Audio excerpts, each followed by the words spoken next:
तू अजूनही स्क्रोल करत बसलायस आणि वेळ निघून जातोय.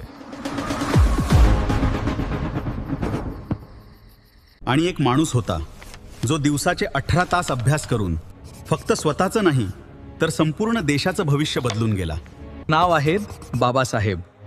14 एप्रिल फक्त एक तारीख नाही, हा दिवस आहे त्या महान व्यक्तीचा ज्यांनी जगाला दाखवलं की जन्म आपल्या हातात नसतोच, पण भविष्य आपल्या हातात असतं.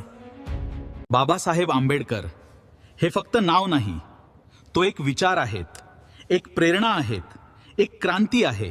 जरा विचार करा, एक छोटा मुलगा ज्याला शाळेत पाणी सुद्धा स्पर्श करू दिलं जात नव्हतं, ज्याला समाजाने वारंवार कमी लेखलं, पण त्याने कधीही आपल्या स्वप्नांना कमी होऊ दिलं नाही. जिथे लोक त्यांना थांबवण्याचा प्रयत्न करत होते, तिथे बाबासाहेब स्वतःला घडवत होते. रात्रभर जागून अभ्यास, भुकेल्या पोटी पुस्तकं खरेदीत, अपमान सहन करूनही पुढे चालत राहणं हे सोपं नव्हतं, पण त्यांनी कधी हार मानली नाही. आणि एक दिवस तोच मुलगा भारताचा संविधान निर्माता बनला. आज आपण काय करतो? 2 मिनिटं एका गोष्टीवर लक्ष केंद्रित होत नाही.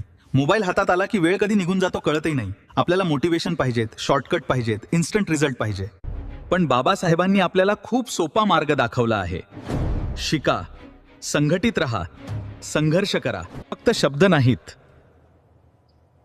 ही आयुष्य बदलण्याची दिशा आहे.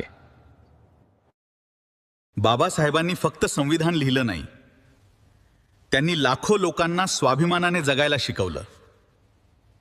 त्यांनी सांगितलं, शिक्षण हेच खरं शस्त्र आहे आणि स्वाभिमान हेच खरं बळ आहे.